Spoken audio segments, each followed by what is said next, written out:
I'm going to show you how to easily change any shirt color or object color in Adobe Premiere Pro.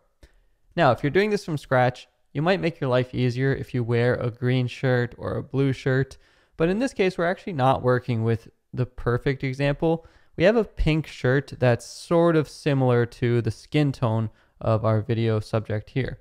So I'm going to first go over to the Lumetri color panel and begin working in the HSL secondary section. This stands for hue, saturation, lightness.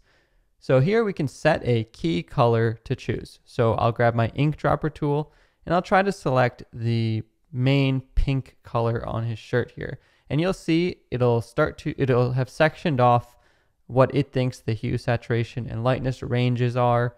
So you have the range and then a little bit of feathering on the edge. And actually, if you check this little checkbox here, color and gray or white and black, you can see the mask that's actually been created. So the reason this isn't the easiest example, yes, there's nothing in the background, that helps a lot, but it's that the shirt and the skin color are similar in hue. So we're getting a little bit of his skin tone, and that'll cause a problem. So I want to adjust the hue range. Maybe I'll bring in that feather till I really don't see any more of that edge.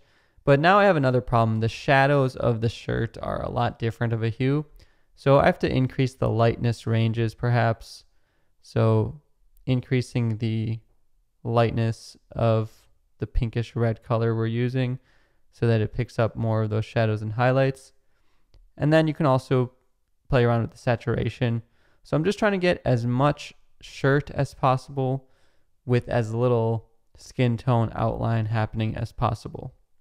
So I'm able to get a pretty good selection here, and as the video plays, he's spinning around, we get this pretty good outline of the shirt. So I can uncheck that again, but you see there's still just a slight amount of trace edges, lights on the hair and the arms we can see. You still have these refine options, so there's a denoise section, which may help a little bit, and there's also a blur section. I like not to blur too much. It can sort of give away the effect, but maybe just a little bit of softening helps. And one thing I'm going to do to fix this later is just create a mask. But for now, I'll uncheck the white and black, and then we can head over to the correction portion of the HSL secondary menu. And you can do a single correction or switch it over to mid-tone shadows and highlights. So for example, if I make everything more towards the blue end, we could change the color of the shirt to be like a blue color. You can also adjust the temperature if you want more control, and the tint, so more color correction, and also the contrast, saturation, etc. You do want to be careful. See, like here on this portion, we're running into a bit of an issue because the shadow of his arm is causing a bit of a trouble for the key.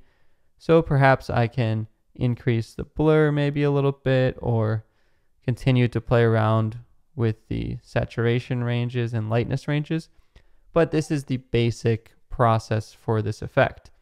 Now, like I said, if we want to really make sure that we're not messing with anything else, if your video permits, for in this case, the subject is pretty stuck here in the middle of the frame, I can create a mask on the Lumetri color effect.